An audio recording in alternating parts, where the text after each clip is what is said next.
What if your morning alarm was church bells and breakfast was yesterday's pottage? Tonight, enter a world that time forgot. From straw to steel, waking up then versus now. Imagine this, you wake to a clamorous clang. No, it's not your phone's alarm, but the church bells tolling across the village green. You roll out of a half-rotted straw mattress, blankets crusted with grime, and your first thought isn't coffee or sunlight, it's whether you'll survive the day without succumbing to the lice, the cold, or worse. Sounds medieval, because it is. But stepping back into the year 1325 for a morning routine brings into sharp relief just how extraordinary our modern comforts really are. In this section, we'll peel away layers of time to compare two realities: the peasant's dawn in a one-room wooden hut versus your own temperature-controlled bedroom with memory foam pillows and a sunrise simulator. By the end, you'll see that the small blessings of today, insulation, clean sheets, gentle light, the unsung heroes of our daily well-being. A peasant's first light. In the Middle Ages, most European peasants lived in a single-room dwelling roughly 12 by 10 feet, wooden planks for walls, a thatched roof that leaked when it rained, and one doorway with no glass windows. Inside, family members, domestic animals, chickens, goats, and insects all shared the same cramped space. Your bedroom was a pile of straw stuffed into a wooden frame, left to rot for months on end. Fleas, ticks, and bedbugs feasted nightly, burrowing into your clothes and skin. When dawn broke, your only sign of morning was the church bell, an instrument of communal scheduling and spiritual decree. At first glance, the bell seems quaint. It called monks to prayer at matins, farmers to the fields, and merchants to the marketplace. But for a peasant, each clang carried urgency. Miss the bell, and you'd risk punishment from the local lord or falling behind on your day's work, which literally dictated whether your family would eat. Consider the reconstructed medieval hut at colonial Williamsburg, Virginia. Historians and archaeologists built a faithful replica using period-correct tools and materials. Visitors describe the shock of crawling into the cramped structure, the dank odor of damp wood, the persistent itch of insects, the near-zero privacy with goats bleating yards away, and the bone-chilling cold that seeps in every crack. When they ring the reproduction bell outside, it's less an alarm and more a summons you can't ignore, no snooze button in sight. Modern mornings, comforts we take for granted. Shift the scene to your own bedroom. You wake not to church bells, but to a gentle melody, or perhaps the rising sun simulated by your smart light system. Your mattress is a marvel of modern engineering, memory foam contoured to your body, cooling gel layers to regulate temperature, and a mattress protector you replaced last week. Your pillows are fluffy, supportive, and clean. The air you breathe is filtered, humidified, or dehumidified to the perfect level. Windows double pane the weather away, and the walls are insulated so thoroughly you barely notice a temperature swing outside. When you slide out from under the covers, your feet touch a soft rug or heated floor, never damp straw. There's privacy, curtains block prying eyes, and doors can be locked. Even your pajamas, washed last night with fragrant detergent, feel crisp against your skin. It's easy to overlook how miraculous this is. Think back to the 1970s energy crisis. Homebuilders began sealing up houses to conserve energy, which led to sick building syndrome before mechanical ventilation caught up. Today's building codes demand insulation values unheard of a century ago. The result is our ability to maintain a stable, healthy environment indoors year-round. Why small comforts matter? You might wonder, why dwell on these contrasts? The answer lies in the immense toll that environmental stress takes on human health. Modern research confirms that exposure to cold and damp increases the risk of respiratory infections, joint pain, and even cardiovascular strain. Chronic itchiness from insect bites isn't merely annoying, it can lead to open sores and secondary infections. Lack of privacy and overcrowded living conditions contribute to mental health challenges, from anxiety to depression. A 2018 study published in Environmental Health Perspectives tracked residents in poorly insulated housing and found a 30% higher incidence of respiratory complaints compared to those in well-insulated homes. Meanwhile, a survey by the American Psychological Association in 2020 linked sleep quality directly to bedroom environment. Noise, light leakage, and temperature swings all disrupt circadian rhythms and degrade cognitive performance. In short, waking up in a straw-filled hut wasn't just uncomfortable, it was dangerous. Your body and mind faced constant threats before you even left the threshold. By contrast, our modern sanctuaries, though hardly perfect, shield us from the worst of these hazards. Scandinavian cold adaptations. If you're still skeptical about the power of insulation and controlled climates, look to Scandinavia. For centuries, Vikings slept over straw and animal skins in longhouses that echoed the crudest medieval dwellings. Yet modern Scandinavian design prioritizes super-insulated walls, triple-glazed windows, and continuous ventilation systems. These upgrades transformed public health. Finland, for example, saw a dramatic decline in winter-related mortality rates after nationwide home insulation programs in the 1970s. Today, nearly every home in Norway and Sweden meets, or exceeds, passive house standards, keeping indoor temperatures steady with minimal heating input. The payoff?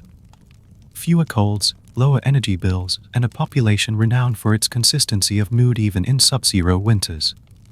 Gratitude and perspective. Our modern waking rituals, no matter how mundane, are built on centuries of trial, error, and innovation. That memory foam mattress, that filtered air, those blackout curtains, they're the descendants of medieval sheets wool stuffed between cracks, clay plastered on walls, and travelers' pelts hung over doorways. Each small convenience represents a victory over disease, discomfort, and despair. So tomorrow morning, when your alarm chimes softly and you stretch out beneath clean sheets, take a moment to appreciate the blessing of comfort. Recognize that the ability to sleep deeply, wake rested, and step into warmth and privacy is not a trivial luxury, it's a fundamental building block of our physical, mental, and emotional well-being. The church bell alarm and social rhythm. Close your eyes and imagine standing in a damp medieval village at dawn. There's no gentle chime on your phone, no glowing lead clock, just a deep, resonant tolling echoing from the hilltop steeple. That single clang is your cue to rise, not just for personal needs, but to join your neighbors in a collective dance choreographed by time itself. Welcome to the medieval alarm clock, driven not by electricity but by church bells, and discover how this shared rhythm wove every aspect of daily life into a tapestry of communal order. The canonical hours, time as sacred punctuation. In medieval Europe, time wasn't divided into neat 2-hour intervals on a wristwatch, it was partitioned by the church into 8 canonical hours. These punctuated the day with moments of prayer, labor, and fellowship.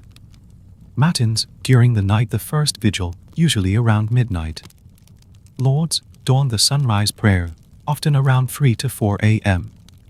Prime, first hour around 6 a.m., a brief office of psalms. Terce, third hour mid-morning prayer, roughly 9 a.m. Sext, sixth hour noon prayer, an early lunch break. None, ninth hour mid-afternoon, around 3 p.m. Vespers, evening sunset office, often at 6 p.m. Compline, before bed final prayers, around 9 p.m.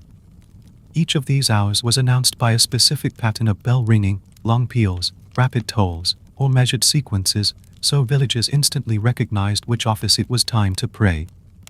A peal of 3 sets of 3 rings might call monks to terce, while a single, slow toll heralded compline. These bells were not optional background noise, they were the heartbeat of village life. Missing prime could mean skipping breakfast, ignoring none risked being late back at the plough. In an age without printed schedules, the bells were the ultimate authority. Monastic timekeeping, the Benedictine legacy. Monasteries were the epicenters of time discipline. The rule of Saint Benedict, penned in the 6th century, codified the rhythm: we should pray as though we were dying, and work as though we were to live forever. Monks rose at matins, often before midnight, and observed each subsequent office with unwavering regularity. Take the Abbey of St. Gall in present-day Switzerland, founded in the 8th century. Archaeologists discovered in its 9th century planned separate spaces for each canonical hours gathering. The abbey's master bell rang from its bell tower. Nearby crypts housed the relics of saints, reminding monks they were literally standing on sacred ground. Visitors to reconstructed Benedictine monasteries today remark on the profound stillness punctuated only by bell tolls, each ring a call to spiritual and communal attentiveness. In villages surrounding such abbeys, lay people imitated monastic timekeeping. Town criers and watchmen sometimes replicated the bell's patterns to signal civic duties, opening market stalls at sext or curfew at compline. In effect, the church's schedule became society's schedule. Contrast with modern individual timekeeping. Skip ahead to a typical weekday morning in today's America. Your alarm app, perhaps set to your favorite song, gently nudges you awake at 6:30 a.m. You hit snooze once or twice, then roll out of bed at your leisure. No one's watching whether you sleep through terse or oversleep compline. You pour coffee, scroll email, and choose what errands to tackle before the 9 a.m. workday begins. In the modern era, time is intensely personal. We each manufacture our own schedules: gym class at 7 a.m., virtual meeting at 10, dentist at 2. Technology, smartphones, digital calendars, wearable reminders, empowers autonomy but can also fragment our attention. One study by the American Psychological Association found that constant scheduling leads to time anxiety, a modern malaise where people feel perpetually rushed despite having more time management tools than ever. How bells still shape our communities. While wristwatches and smartphones dominate, church bells haven't vanished entirely. In many small American towns, New England villages, Midwest farming communities, bells still ring out for weddings, funerals, and holidays. Take Plymouth, Massachusetts. At 7 a.m. on July 4th, the first church bell tolls in a tradition dating back to colonial times, symbolically calling the town to commemorate Independence Day. In Savannah, Georgia, the Cathedral of St. John the Baptist's bells chime each quarter hour, not as a religious decree but as a cultural heartbeat. Residents adjust their pace unconsciously. Lunchtime might start on the quarter after noon. Children know to head home after school when the bells ring for vespers. Even in secular settings, these tolls impart a gentle structure to daily routines. On college campuses, bell towers or carillons evoke similar rhythms. At Duke University, serenade concerts on Friday evenings feature the tower's bells, blending communal ceremony with modern artistry. The pattern echoes medieval practice, collective recognition of time's passage, punctuating life's milestones. Analysis, from communal order to personal freedom. The shift from church-driven communal time to individualized schedules reflects a larger transformation. Authority versus autonomy. Medieval bells were absolute. Skipping none meant falling out of step with society. Today, we choose which alerts to heed and which to mute. Simplicity versus complexity. 8 canonical hours provided a simple, universal framework. Modern life splinters time into countless appointments, tasks, and notifications. Ritual versus routine. Prayer offices blended spiritual practice with daily labor. In contrast, many modern rituals, coffee breaks, exercise classes, lack shared symbolism, weakening community bonds. That said, personal freedom comes at a price. We trade the deep cohesion of shared rhythm for fragmented schedules and digital overload. Short balance between structure and flexibility. There's wisdom in both approaches. A predictable daily structure reduces decision fatigue and fosters social cohesion, just as canonical hours did in medieval villages. Yet too rigid a schedule can stifle creativity, personal reflection, and rest. Embrace gentle bells in your own life, daily rituals that anchor you, while maintaining flexibility to adapt. Maybe start your morning with a 5-minute meditation at 7 a.m., your modern matins, pause for a meaningful lunch break at noon, your sext, and light a candle each evening at 6 p.m., your vespers. These small acts can cultivate focus, community, and presence amid today's digital noise. Nature's restroom, medieval sanitation exposed. Picture stepping outside at dawn in a medieval village. The sun peeks over thatched rooftops as you follow the familiar path behind your hut to answer nature's call. There's no porcelain throne, no fresh roll of toilet paper, just a wooden bucket, maybe a simple outhouse, and a landscape that doubles as open sore. It's a world where relieving yourself is as much a public affair as it is a private necessity. In this section, we'll expose the realities of medieval sanitation, why streets were rivers of filth, how peasants coped with cesspits and chamber pots, and how early regulations tried, and often failed, to tame a truly stinky problem. Along the way, we'll compare those bygone hazards to our own modern plumbing marvels, share real-world archaeological finds, and wrap up with a lesson on why infrastructure matters. the medieval toilet, buckets, holes, and gardeloo. For most medieval villages, the concept of going to the bathroom boiled down to three options. Chamber pot behind the house. A simple ceramic or wooden bucket kept indoors or just outside the door. At night or during cold seasons, you did your business here.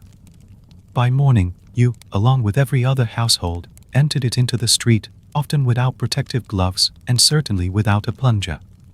Privy or outhouse. If you were lucky, or lived closer to a manor, you might have a small wooden structure over a shallow pit. It offered minimal privacy, gaps between planks let in light, odors, and curious passers-by. Rain often flooded the pit, forcing you to scoop out the mess by hand or avoid it altogether. Open streets as sores. In many towns, there simply were no sores. A legal ordinance in 14th century Paris permitted residents to dump chamber pots into the street, so long as they first shouted, "Gardez l'eau." Watch out below. Unfortunately, most people skipped the warning, turning cobblestone lanes into a treacherous mosaic of urine, feces, animal droppings, and everything in between. The result? An open latrine where everyone, peasants, merchants, clergy, shared the risk of disease, slipping hazards, and rancid stench. Medieval writer Jean de Mandeville lamented that town lanes flow as thick with filth as any foul swamp, and long after he wrote, the smell never quite left. When nature called in the castle. Castles offered only slightly more dignity. Some noble households installed guardrogues, small stone seats built into exterior walls with a shaft dropping waste directly to the moat below. It sounds luxurious until you realize the moat was also home to dead rats, discarded fish bones, and stagnant water. Attackers even exploited these pretty shafts, sneaking through to infiltrate a castle's defenses. Still, for castle dwellers, chamber pots and garderobe holes represented an improvement over the peasant's yard bucket. Lords and ladies enjoyed a modicum of separation from the crowds, though they shared similar health hazards. Filth attracted flies, which spread diseases like typhoid and dysentery. In fact, an outbreak of stew belly, dysentery, in 12th century England reportedly killed more soldiers in King Stephen's army than any battle. Public latrines, shoulder-to-shoulder defecation. In larger medieval towns, Bologna, Paris, London, public latrines existed near marketplaces or riverbanks. You paid a small fee, climbed wooden seats arranged side by side, and did your business within earshot of neighbors. Privacy was a myth. Ventilation was non-existent, you left smelling worse than when you arrived. Archaeologists at the London Museum of Docklands uncovered one such communal outhouse, complete with dozens of stone-lined stalls. Ceramic fragments and organic residues dated to the 13th century reveal these latrines were emptied only annually, meaning fecal matter could accumulate for months. People likely brought rags, straw, or leaves for wiping. Flushing was unheard of, some townsmen waved sticks through the air for a bit of relief. Early attempts at regulation. Contrary to popular belief, medieval towns did try to regulate sanitation. Edicts and fines. In 1285, King Edward I of England prohibited dumping filth within 100 feet of the King's Highway, under penalty of a shilling fine.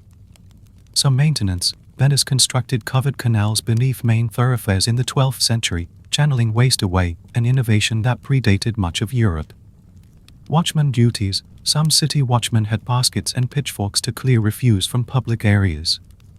Yet enforcement was lax. Sews clogged, watchmen were few, and the poor lacked resources to purchase official cesspits. In effect, regulations existed more on parchment than in practice, leaving the stench and the health risks largely unchecked. Modern marvel, from flush toilets to wastewater treatment.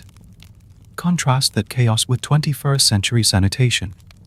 Indoor plumbing and flush toilets, invented in 1596 by Sir John Harrington but popularized only in the late 19th century, the flush toilet revolutionized waste removal.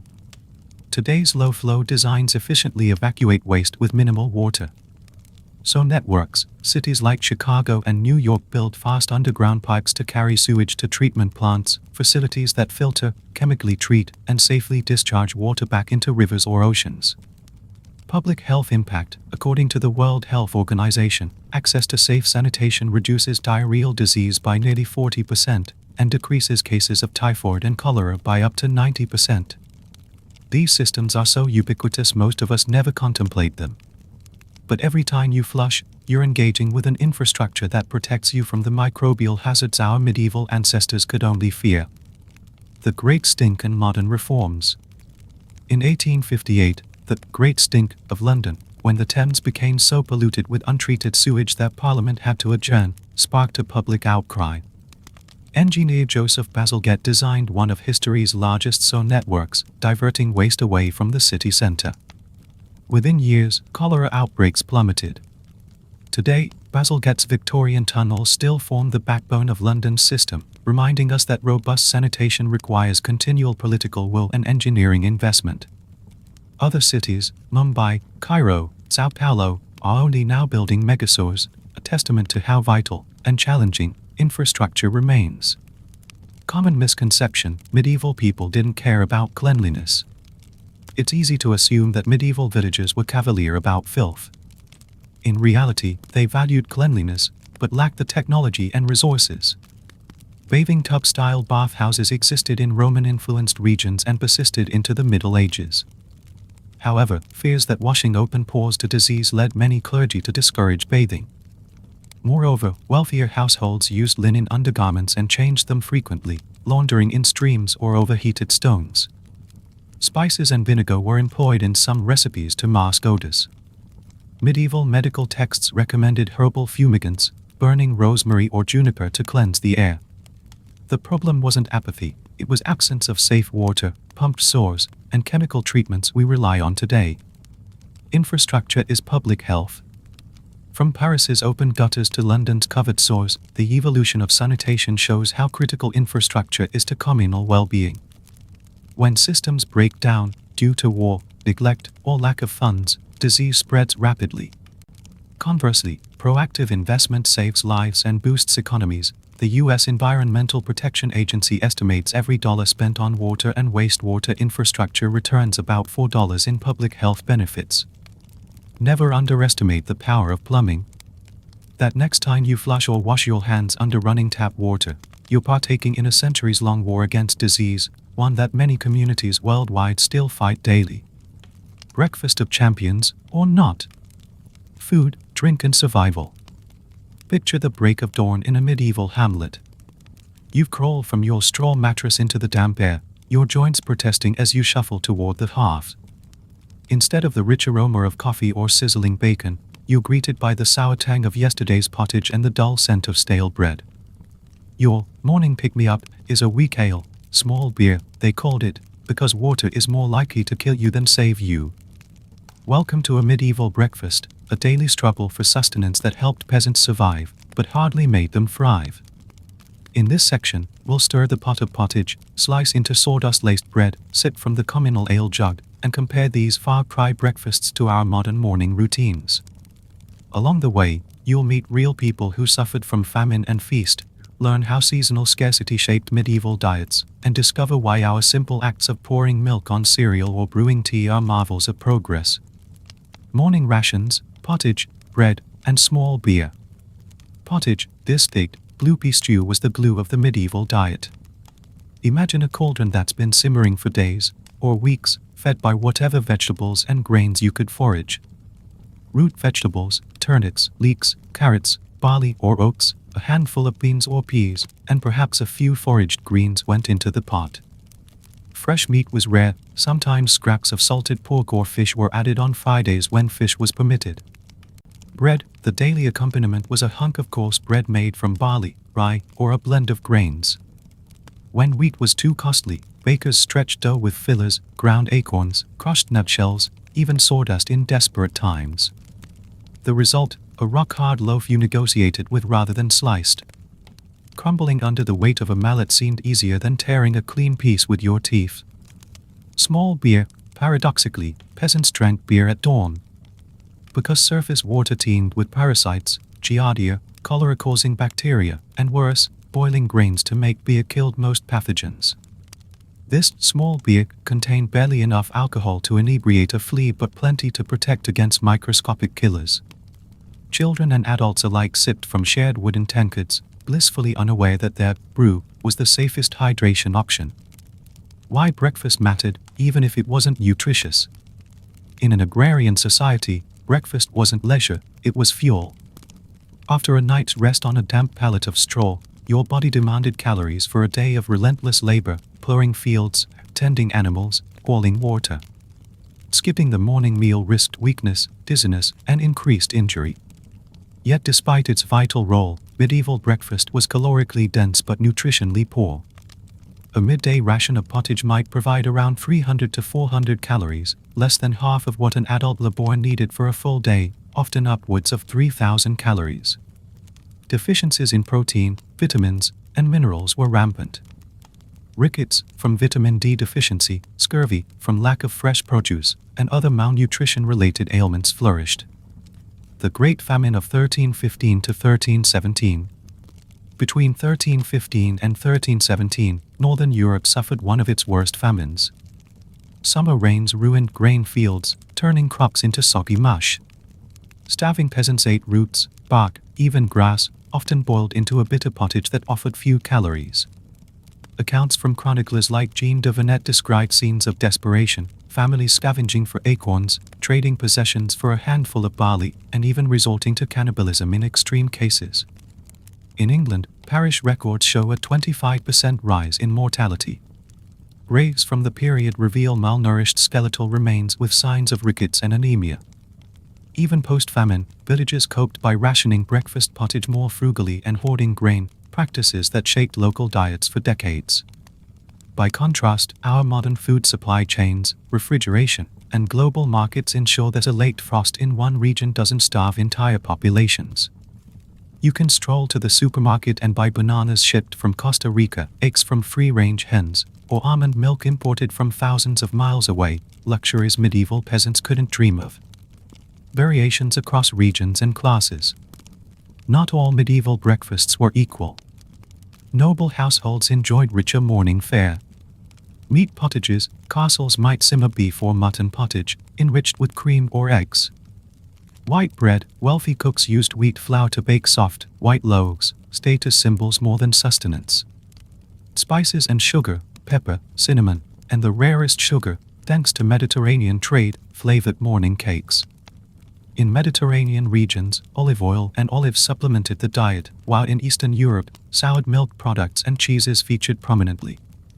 These regional variations offered more nutrients but remained elitist exceptions rather than the rule. Modern breakfasts, nutritional marvels. Fast forward to your own kitchen. You might pour a bowl of fortified cereal, slosh in some milk rich with calcium and vitamin D, top it with fresh berries, antioxidant-packed, and brew a cup of coffee. Or perhaps you blend kale, spinach, banana, and Greek yogurt into a nutrient-dense smoothie. According to the U.S. Department of Agriculture, a balanced breakfast should provide roughly 20 to 25% of daily calories, plus a mix of macronutrients, carbs, protein, healthy fats, and micronutrients, vitamins A, C, E, B complex, minerals like iron and magnesium. Most modern diets and breakfasts far exceed medieval standards for variety, safety, and nutritional completeness. The rise of breakfast culture. Interestingly, the notion of a hearty breakfast as we know it only became widespread in the 19th century. Before that, breakfast varied from nothing but coffee in some European cities to substantial feasts in wealthy households.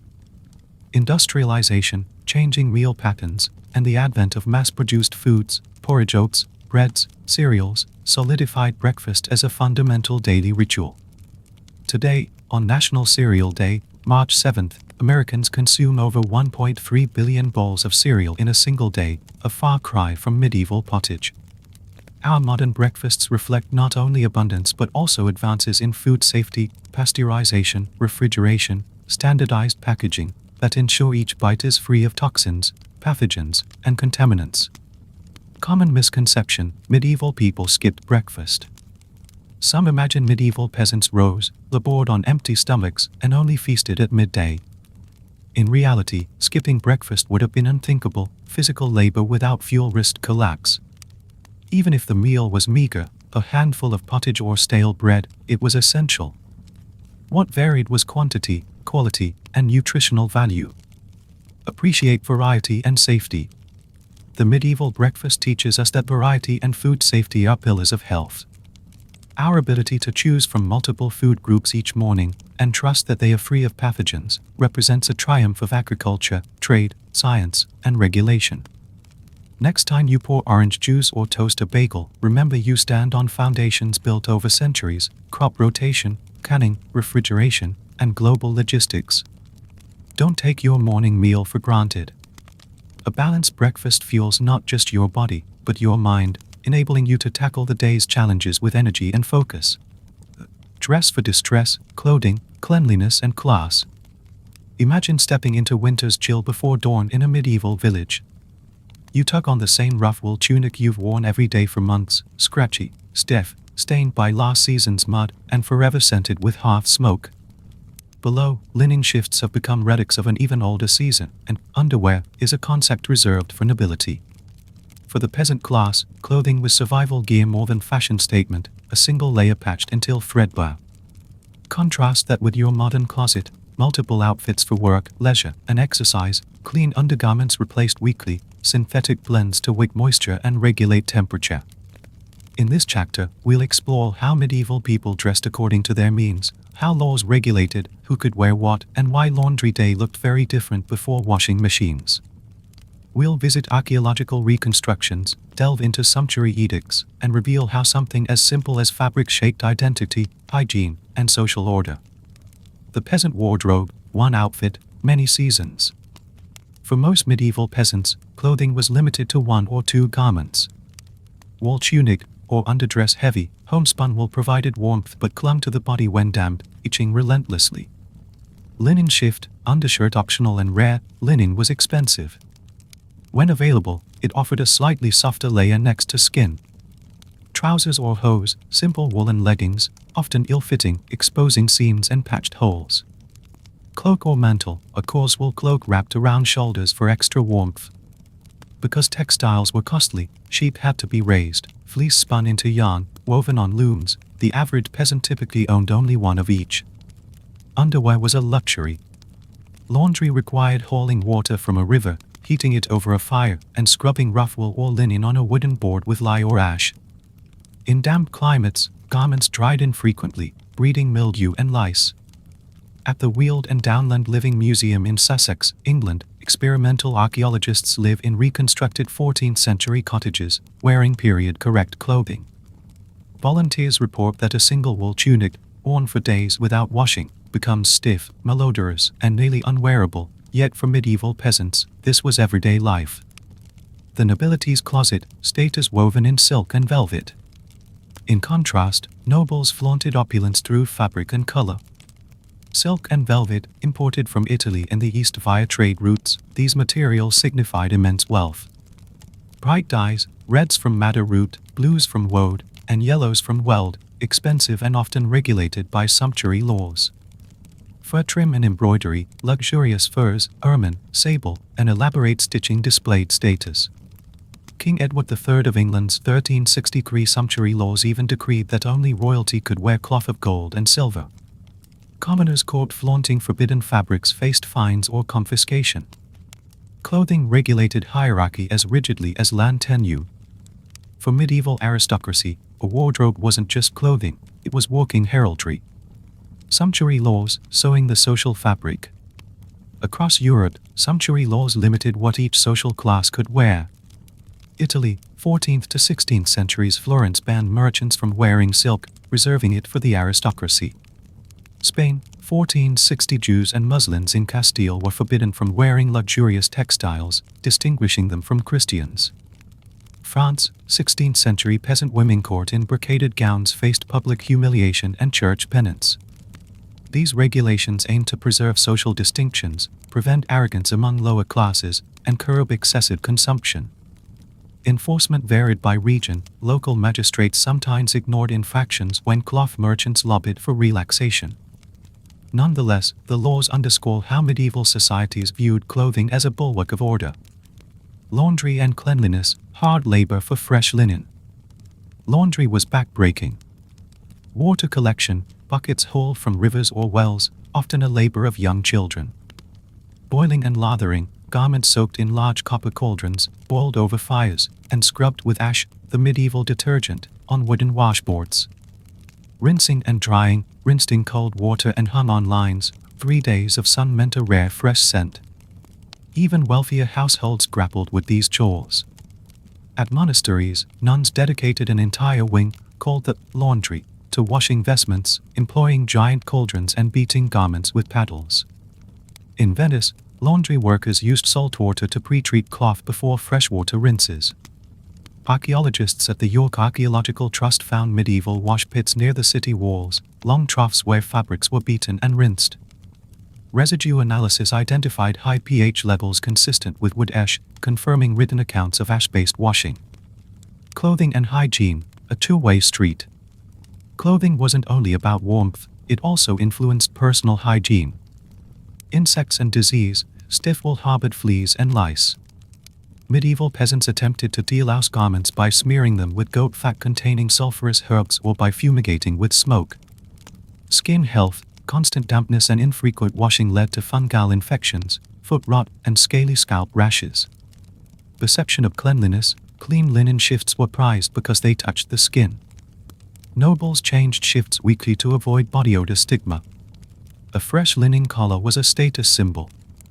Without modern undergarments, medieval people relied on shifts to absorb sweat and oils, then washed or replaced them when possible. Wool garments were rarely laundered, instead, they were aired and brushed. Modern wardrobes, comfort, variety, and technology. Today, most of us take wardrobes for granted. Multiple outfits, work clothes, casual wear, athletic gear, outer layers, often hundreds of garments per person. Textile innovation, moisture-wicking synthetics, temperature-regulated merino wool, antimicrobial treatments. Laundry technology, washing machines, dryers, eco-friendly detergents, and dry cleaning services. These conveniences protect us from the elements, pests, and diseases that plagued our ancestors. A 2017 study in the International Journal of Environmental Research and Public Health linked modern fabric technologies, antimicrobial socks and moisture-wicking shirts, to reduced skin infections in athletes, a world away from medieval ailments. Common misconception: medieval people were filthy by choice. It's easy to assume medieval villages shirked cleanliness out of ignorance. In fact, they valued clean linen shifts and aired garments whenever possible. The problem wasn't stubbornness, but lack of infrastructure, no hot water on tap, no mechanical washing, and a constant battle against damp, cold climates. When medieval monasteries established laundry facilities, it was a sign of prioritizing hygiene, yet such resources remained rare for the lower classes. Clothing as health and identity armor. Clothing does more than cover our bodies, it shields us from pathogens, regulates body temperature, and signals who we are. The medieval struggle for clean, durable clothing underscores how vital fabric and laundry innovations are to public health and social cohesion. Next time you slip into soft cotton jeans or toss clothes into an automatic washer, remember you're benefiting from centuries of textile development, from wool spinning and sumptuary debate to synthetic fiber breakthroughs. Clothing is civilization you can wear. Itch, scratch, repeat, parasites and personal hygiene. Imagine waking each morning not to an alarm clock, but to the maddening itch of bedbugs crawling across your skin, or fleas biting at your ankles. You scratch until your fingers sting, yet relief never comes, because your neighbors, your livestock, and the very walls of your home are infested alongside you. Welcome to medieval personal hygiene, where parasites reigned supreme and cleanliness was a battle fought with ash, herbs, and sheer willpower.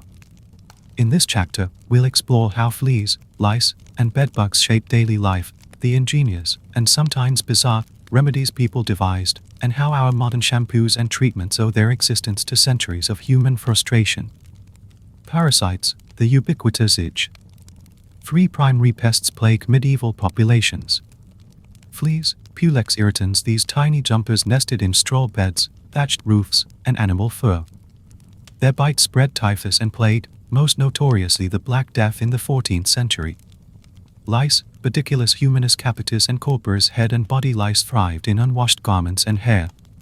They laid eggs, nits, at the base of hairs, making them hard to remove. Bedbugs, Cymex lectularius flat and nocturnal. Bedbugs hid in cracks of wooden beds or beneath tapestries, emerging at night to feed on human blood. Because regular bathing was rare, feared to open pores, to disease, parasites found an ideal environment: warm, unwashed skin and clothing. Woolen garments, once worn, were seldom cleaned, cheeks grease attracted pests, and the dampness of medieval cottages sealed the deal. Real-life evidence, archaeology of the itchy past. Archaeologists have uncovered physical proof of medieval infestations. In a 13th century latrine in York, England, researchers found thousands of lice nits embedded in discarded garments and hairbrushes, verified through microscopy. A burial site in Sidmig, Croatia, yielded combs dusted with chitin fragments, remains of fleas and lice, indicating attempts to delouse hair. At the historic ship Mary Rose, sunk 1545, excavated in the 1980s, preserved human remains and textiles revealed high concentrations of bedbug parts, suggesting sailors endured constant nighttime harassment. These findings confirm that no social class was immune. While nobility sometimes enjoyed cleaner quarters, they still contended with pests carried by servants, animals, and trade goods. Medieval remedies: smoke, combs, and fumes. Without insecticides or running water, medieval people turned to creative, or cringe-worthy, methods. Herbal fumigation, burning bundles of rue, rosemary, or juniper created smoky environments pest-detested. Monasteries sometimes rambled across rooms with censers filled with incense and sulfur until fleas fled. Vinegar rinse, soaking hair in diluted vinegar helped loosen lice nits from hair shafts, an early proto-conditioner. Yet the smell lingered. Ash scrub, wood ash mixed with water served as gritty soap, sloughing off insects and cleaning skin in one harsh application. Fine-toothed combs, special delousing combs, with teeth spaced narrowly, were used daily to comb out lice and nits. Finds at German medieval sites show ornately carved horn combs, suggesting personal pride in cleanliness despite the effort. Clove and camphor, spices and aromatic resins placed in pockets or sewn into garments repelled insects by masking body odor. At the medieval Abbey of Cluny in modern-day France, inventories list large quantities of sulfur and niter, saltpeter, ingredients for fumigation rituals. Chroniclers note that monks held pest drives twice a year, opening windows, lighting sulfur in the dormitory, and then airing out cloaks on stone walls, procedures that reduced but never eliminated infestations. Contrast with modern solutions. Today, we battle parasites with science. Insecticidal shampoos and lotions, paraffin-based shampoos for lice, permethrin lotions for scabies, and integrated treatment protocols ensure over 90% eradication rates. Vacuum and heat treatments, washing clothing at 140 degrees Fahrenheit or placing items in a sealed, heated dryer kills virtually all lice and nits. Bedbug interceptors and encasements, specialized mattress covers starve bedbugs, while interceptors trap them before they climb back up. Integrated pest management, IPM combines chemical treatments with environmental controls, sealing cracks, decluttering, and barrier methods to sustainably control infestations. Thanks to antibiotics, typhus and plague are no longer spread by fleas of ordinary households, and lice infestations, though still common in schools, no longer result in social stigma anywhere near medieval levels. Hygiene beyond parasites. Parasites weren't the only driver of hygiene practices.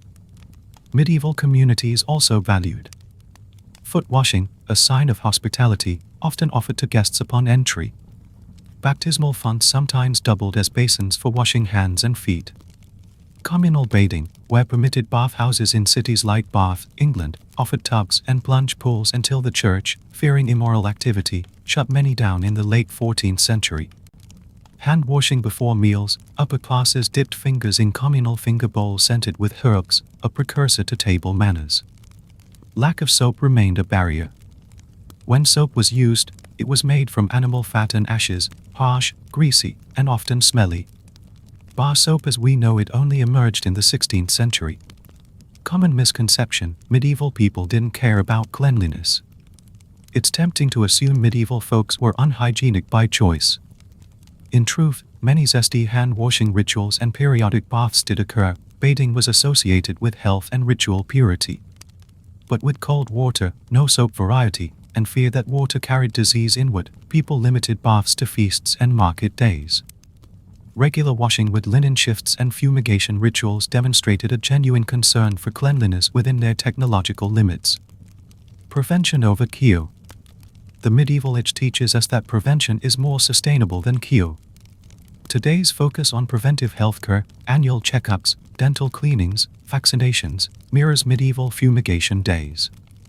By tackling issues before they escalate, we conserve resources, reduce suffering, and maintain quality of life. Don't wait until you have an infestation, whether of bugs or bad habits, before addressing the root cause. Regular maintenance, early intervention, and leveraging the right tools keep small problems from becoming big headaches.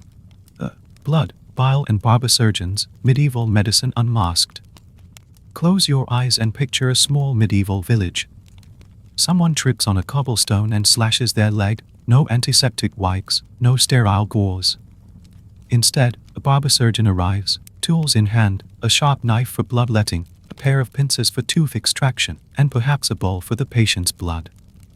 Medicine in the Middle Ages was a far cry from our modern ER. It was a blend of faith, folklore, and fierce experimentation, with more misses than hits.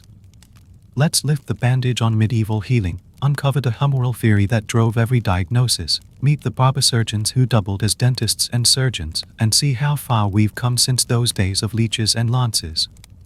Humors and balance, the foundations of medieval medicine. Medieval physicians inherited the humoral theory from ancient Greek medicine. Hippocrates and Galen taught that the body contained 4 humors, fluids, and health depended on their balance. Blood, sanguine, warm and moist, associated with cheerfulness. Phlegm, phlegmatic, cold and moist, linked to lethargy. Yellow bile, choleric, warm and dry, tied to aggression. Black bile, melancholic, cold and dry, connected to sadness. A fever meant excess blood. Melancholy was blamed on too much black bile. The cure? Restore equilibrium through diet, purgatives, and most famously, bloodletting, the royal cure, believed to drain excess humor. In 1348, as the Black Death raged across Europe, some doctors bled patients to cool their fevers. Unfortunately, removing vital blood often hastened death. Chronicler Giovanni Boccaccio wrote in the Decameron that even leeching seemed to bring no relief, and many patients bled to death. Barber surgeons, cuts, cautery and cupping. Medical hierarchy in medieval society resembled social hierarchy. Physicians, university-trained, versed in theory and Latin texts, but rarely touched a patient's flesh. They prescribed diets, herbs, or phlebotomy. Barber surgeons, guild members who performed haircuts, shaved beards, and also lanced boils, extracted teeth, set fractures, and bled patients. Midwives and folk healers, women who delivered babies, applied herbal poultices, and used traditional remedies passed through generations. Barber surgeons bore a red and white striped pole, symbolizing the bandages used to stem blood flow. Their toolkit included phlebotomy knives for vein incisions, cupping horns to draw blood to the skin's surface, hot irons for cauterizing wounds, bone saws and forceps for amputations. Despite their reputation for roughness, barber surgeons sometimes outperformed physicians in emergencies. During the Siege of Orleans, 1428, English army records note that battlefield surgeons, barber surgeons, saved many lives by promptly amputating gangrenous limbs. Monastic medicine and early hospitals. Monasteries were centers of learning and care. Monks translated Arabic texts, Avicenna's canon of medicine, and established infirmaries. Hospital of St. Bartholomew, London, founded 1123, provided free care, combining prayer with simple treatments, herbal infusions, gentle poultices, and limited surgery. Hôpital de la Charité, Paris, 1198, a refuge for the poor and sick, staffed by brothers who practiced nursing. These institutions recognized that cleanliness mattered. Linen sheets were changed regularly, water was boiled for dressings, and windows opened to admit fresh air, primitive but progressive steps toward asepsis. Herbal remedies and apothecaries. Outside monasteries, apothecaries and women healers cultivated gardens of medicinal plants. Plantain and comfrey, poultices for wounds and sprains. Yarrow and rue, stanchus of bleeding and anti-inflammatory agents. Wormwood and sage, digestive tonics and antiseptics. While some concoctions had genuine efficacy, willow bark salicylates are precursors to aspirin, others relied on superstition. A 15th century English herbarium includes a recipe calling for powdered mummy, literally ground human remains, to treat epilepsy, an idea that strikes us as both macabre and ineffective. Anesthesia and pain management, sensing no mercy. Without modern anesthetics, medieval surgery was excruciating. Alcohol and mandrake wine numbed senses minimally, patients often lost consciousness from sheer pain. Opium tinctures, extracted from poppies, available in some convents, provided mild sedation. Physical restraint, helpers held victims down during tooth extractions or ablative procedures. The average survival rate was grim. Amputations meant a 50% chance of fatal infection, setting a broken bone often resulted in gangrene. In 1370, English knight Sir John Chandos suffered a shattered leg at the Battle of Pontvalon. Surgeons amputated the limb without anesthesia. Chandos reportedly endured the ordeal sober, refusing wine lest it cloud his senses, a testament to both medieval stoicism and the brutality of pre-anesthetic surgery. From leech to lad, the evolution of medicine. Fast forward to today. Germ theory and antisepsis, Ignaz Semmelweis's 1840s hand-washing and Joseph Lister's 1867 carbolic acid antisepsis revolutionized surgery. Anesthesia, ether, 1846, and chloroform, 1847, transformed operative practice, making complex surgery possible. Antibiotics, penicillin, 1928, ended the scourge of post-operative sepsis. Where once a simple cut could kill, now outpatient procedures are routine. A 2019 study in JAMA surgery found surgical mortality rates below 1% for many common operations, a world away from medieval barber surgeon saw and burn methods.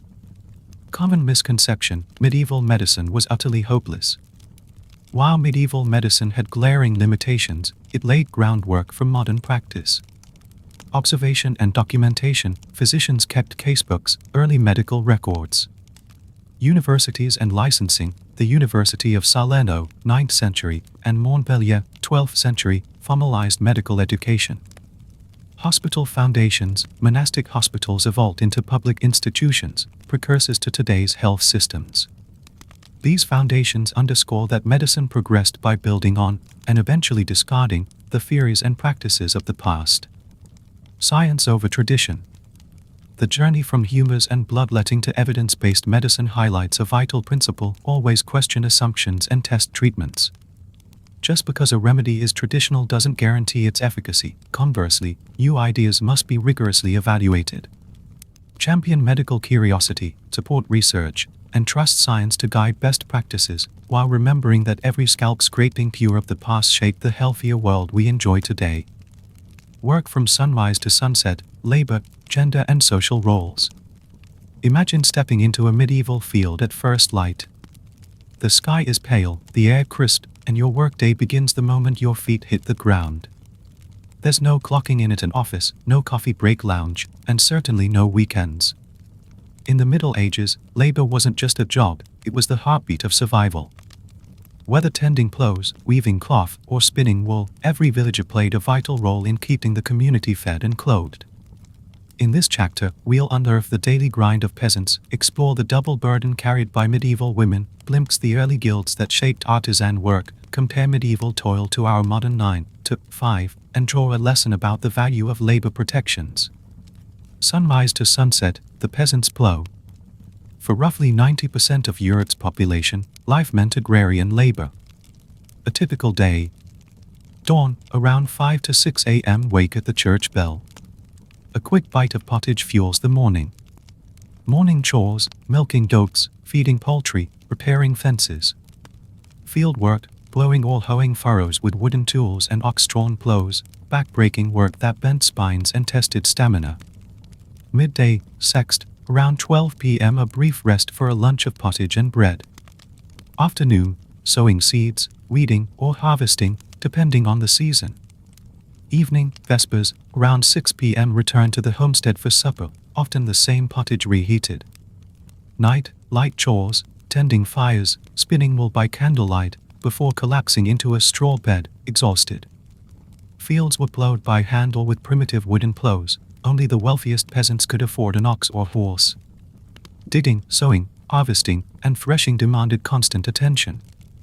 There was no clocking out. Your labor was measured by daylight hours, 6 days a week. Sundays offered rest from mass, but pressing tasks, harvesting, protection from raiders, often took precedence. The double shift, medieval women's toil. Medieval women bore an even heavier burden.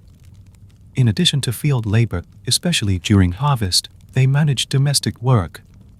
Domestic chores, grinding grain on stone querns, baking bread, fetching water, cooking over open fires. Textile production, spinning wool into yarn, weaving cloth, mending garments, tasks essential to family income. Childcare, caring for infants and supervising older siblings, often beginning at age 5. Animal husbandry, tending chickens, pigs, and cows.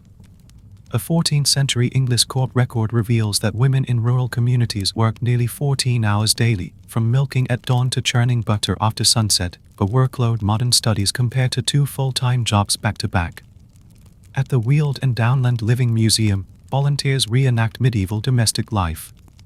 Female cast members described spinning wool at dusk, their shoulders aching as they balanced chores with childcare, a vivid reminder that home and workplace were indistinguishable.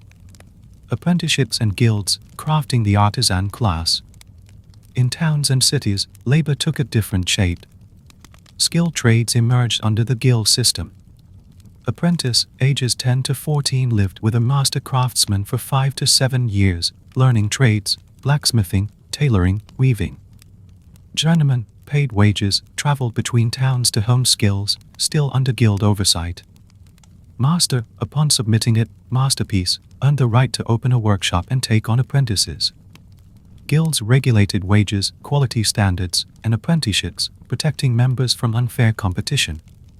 A 13th century Parisian Weavers' Guild statute mandated uniform prices for cloth, while the London merchant tailors required 12 years of service before mastery, an early form of professional licensing. Seasonal rhythms, when work changed with the land. Medieval labor followed agricultural seasons. Spring, plowing and sowing. Summer, weeding and maintenance. Autumn, harvesting grain, pressing grapes. Winter, repairing tools, tending animals indoors, spinning wool. One chronicler compared agricultural society to a wheel, each season in a continuous cycle of work. Winter's shorter days actually paused outdoor toil, offering rare chances for community gatherings, courtship dances, and storytelling by the hearth. Contrast with modern work-life balance. Today, many of us punch in at 9 a.m., punch out at 5 p.m., and enjoy weekends, although remote work and the gig economy blur these lines. Labor laws regulate maximum hours, mandate rest breaks, and prohibit child labor. The Fair Labor Standards Act in the U.S. enshrines an 8-hour workday and overtime pay, protections unheard of in medieval times. Modern tools, tractors, power looms, washing machines, reduce manual effort, boosting productivity and freeing time for leisure. According to the Bureau of Labor Statistics, Americans work an average of 8.5 hours daily, with 5.5 hours of leisure, a stark contrast to medieval peasants who work 12 to 14 hours with little free time. Common misconception: work ethic was uniformly harsh. It's easy to romanticize medieval labor as endlessly drudgery. In truth, community bonds, shared festivals, and the pride of craftsmanship infused life with meaning. Harvest fairs brought music and feasting, guild apprentices formed lifelong social networks. Work defined identity as much as survival. Progressed through labor protections. The evolution from medieval labor norms to modern employment standards underscores the importance of workers' rights. Child labor laws protect young people from exploitation, an improvement over apprenticeships that once began at age 7. Occupational safety, OSHA regulations minimize workplace injuries, unthinkable when a broken limb might mean amputation without anesthesia. Paid leave and holidays acknowledges human need for rest and rejuvenation, rare luxuries a monkish Sunday reset once provided. Protecting workers isn't charity, it's an investment in health, productivity, and social stability. The medieval struggle to balance production and community laid the groundwork for labor reforms that empower us today. festivals, faith and fear, religion's grip on daily life. Imagine stepping out of your straw-thatched cottage on a crisp morning only to be greeted not by routine chores, but by the distant peal of bells announcing a holy day. In medieval Europe, the church calendar wasn't optional, it was life. Festivals provided the rarest respites from toil, while doctrines of sin and salvation infused every decision with spiritual weight. In this chapter, we'll unpack how religion shaped daily rhythms, from mandatory tithes to jubilant feast days, and how the ever-present fear of hell guided behavior. Along the way, you'll meet real medieval communities whose lives revolved around liturgical seasons, discover how church and state intertwined, and learn why communal rituals remain vital today. The liturgical year, a sacred framework. Medieval society lived by two calendars, the solar and the sacred. The liturgical year, set by the church, structured time into seasons marked by fasts, feasts, and commemorations of saints. Key milestones included: Advent, 4 weeks before Christmas, time of anticipation and penitence. Christmas, December 25th, celebration of Christ's birth, feasting, gift-giving, communal merriment. Lent, 40 days before Easter, period of fasting and reflection. Easter, the grand feast marking Christ's resurrection, joy, music, and renewed hope. Pentecost, 7 weeks after Easter, commemorates the Holy Spirit's arrival, often celebrated with plays and pageants. All Saints' Day, November 1st, honors every recognized saint, pilgrimages, candlelit vigils. Beyond these major seasons, dozens of Saints' Days, Street Valentine, St. Catherine, St. George, peppered the year, each accompanied by local fairs and pious celebrations. Feast days and fairs, community respite. For peasants chained to field and hearth, festivals offered rare freedom. Corpus Christi Festival, June. Originating in the 13th century, towns paraded the Eucharist through streets, adorned with flowers. This divine spectacle paused all work. Michaelmas, September 29th, Michael the Archangel's Day, signaled end of harvest and settling of rents. Farmers paid tithes, celebrated with goose feasts. Feasts of patron saints, each village honored its patron with processions, communal meals, and revelries that blurred class lines. In 14th century York, civic records show that during the annual Corpus Christi pageant, no guild trades were conducted for 3 days. Bakers, cobblers, and smiths all participated in carrying floats depicting biblical scenes, fostering unity across social strata. These festivities provided spiritual nourishment, strengthened community bonds, and, let's be honest, offered much-needed entertainment, dancing, music, animal baiting, and markets where exotic goods occasionally appeared. Fast days and fasting, discipline and devotion. Counterbalancing feasts were fast days, when meat, dairy, and sometimes oil were forbidden. Wednesdays and Fridays, weekly observance of Christ's betrayal and crucifixion. Lent and Advent fasts, extended periods of abstinence culminating in major feasts. Ember days, quarterly fasts to thank God for seasonal changes. Fasting tested physical endurance and fostered spiritual humility. Records from a 15th century noble household reveal elaborate fish recipes, smoked, salted, pickled, to navigate Lent restrictions, transforming dietary discipline into culinary challenge. Tithes and taxes, faith's financial cost. Religion's reach extended into the purse. Tithe, 1/10 of produce or income owed to the church. Collected by parish priests or monastic officials, it funded clerical salaries, cathedral construction, and charity. Peter's pence and other levies, special taxes for Rome or monarchs under papal mandate. Pilgrimage offerings, coins thrown into shrines. Canterbury Cathedral's records show thousands of pence deposited annually by pilgrims. For peasants, tithe payments could mean surrendering grain, eggs, or even livestock, a sacrifice that strained already thin rations. Yet the tithe also underwrote local social services, care for the poor, hospital maintenance, and alms distribution. Fear of damnation and moral oversight. Medieval sermons trafficked in vivid descriptions of heaven's joy and hell's torments. Priests painted infernal scenes, rivers of fire, demons with pitchforks, eternal wailing, to inspire repentance. Public confessions and penances reinforced communal moral standards. Scold's bridle, a metal mask for gossipers, paraded publicly as shameful punishment. Shaming stocks, miscreants sat in the village square, exposed to jeers and rotten produce. Heresy trials, the Inquisition and secular courts combated doctrinal dissent, sometimes with torture. The 12th century Cathar heresy in southern France sparked mass burnings at Montségur, 1244, where over 200 heretics chose martyrdom over recantation. This grim episode underscores how fear of spiritual and physical death enforced conformity. Modern parallels, rituals and moral codes. While we no longer observe medieval fasts or flay offenders in stocks, echoes of communal ritual and moral oversight persist. National holidays, 4th of July, Thanksgiving, moments when work pauses for collective celebration. Charitable giving, modern taxes fund social welfare, echoing ties that sustained medieval poor relief.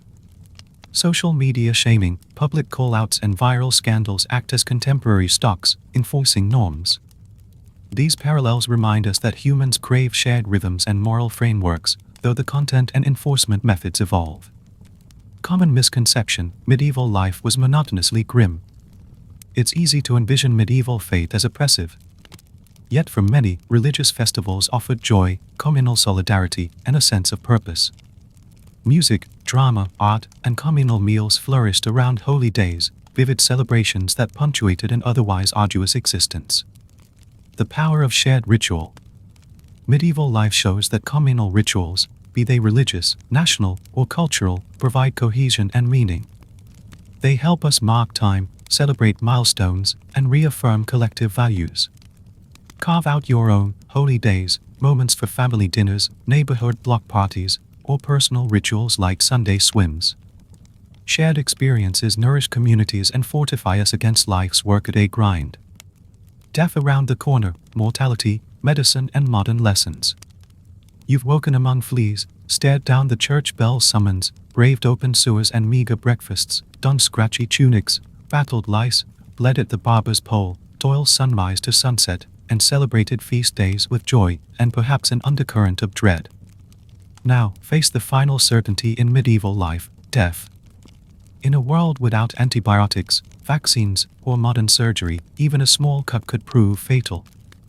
Average life expectancy hovered around 30 to 40 years, but that number masks a cruel reality: nearly half of all children died before age 5, and maternal mortality loomed over every birth. In this final chapter, we'll explore medieval mortality, a plague and famine, compare those grim statistics to today's advances, and draw a lesson about valuing our health infrastructure and every extra year it grants us. Medieval mortality, numbers that shock. Let's break down the stark figures. Infant and child mortality: up to 50% of children died before their 5th birthday, often from diarrhea, measles, or malnutrition. Maternal mortality: estimates suggest 1 in 10 women died in childbirth from hemorrhage, infection, or complications. Average life expectancy: roughly 30 to 40 years, skewed by high infant mortality. If you survived childhood, you could live into your 60s, but not without scars, worn joints, chronic infections, missing limbs. Plague and epidemics: the Black Death, 1347 to 1351, killed an estimated 30 to 60% of Europe's population in just 4 years. These numbers weren't abstract, they unfolded in every village.